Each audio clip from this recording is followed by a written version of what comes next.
users could not get any dumber. Once again, they have interrupted a scheduled flow of videos with their relentless stupidity.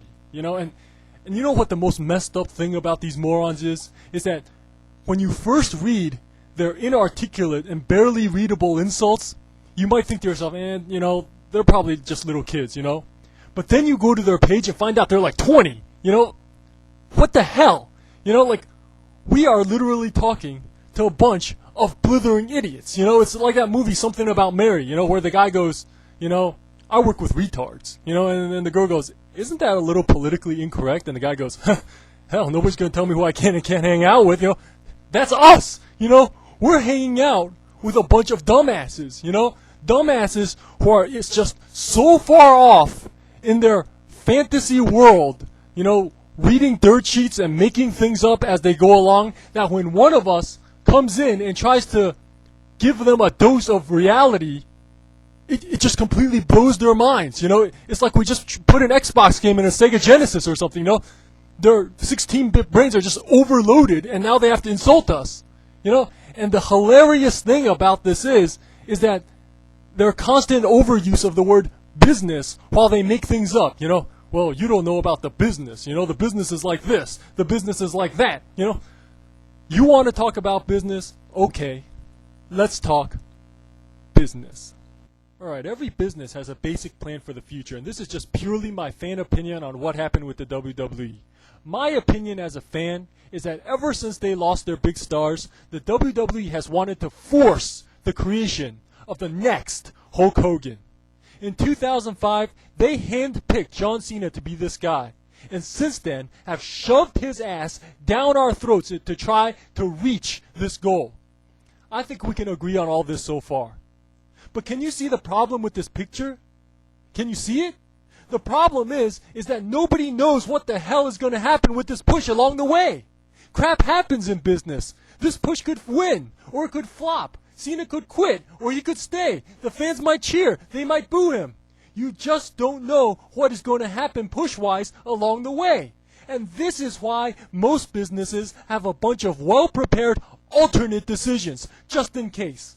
So let's say some crap happens here, like Cena starts getting booed or owned or whatever. You can modify your way to an alternate path and you're still good to go. This is business planning. But the WWE, they didn't do this, did they? No. Instead, they said, screw all this business back up. We are going to go all eggs in one basket, full on John Cena or nothing. Music, movies, booking, storylines, running over the entire roster, all or nothing. But the thing is, did they get it? Did they make the next Hulk Hogan? Did they make the next Stone Cold Steve Austin? The answer is a resounding no. Even though he did get a pretty large fan base as expected, come on.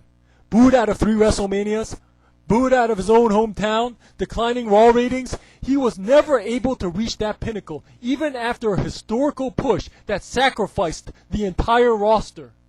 Can you see now why people hate the Cena character? Can you see why we still mention him, even though he's away for the moment? It's because right now, we are here. Right here.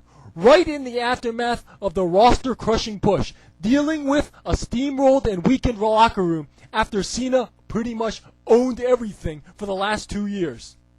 And you wonder why we still mention him. Imagine the possibilities. Imagine what could have been.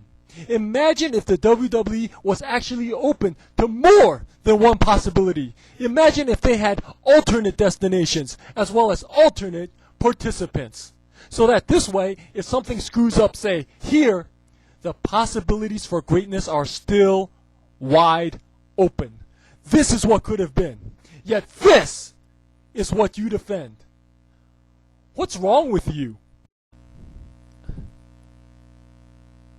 I'm not even sure why I just said all that. I mean, they're not going to get it, right? They are not going to get it, As the WWE product continues to go down the tubes, the WWE fan base is going back to being the lowest common denominator, characterized by confused anger by morons who over the last few years actually defended Cena's mega push, who actually defended him running over the entire roster, who actually defended him beating the tag team champions on his own, and who actually defended him with Orton taking on the entire Raw roster and actually kicking ass. And after all that, who now actually come on here and wonder why the main event scene hasn't changed and wonder why I'm still talking about Cena. Shut up! Oh, but Power, you're biased. WWE for life. I'm 20.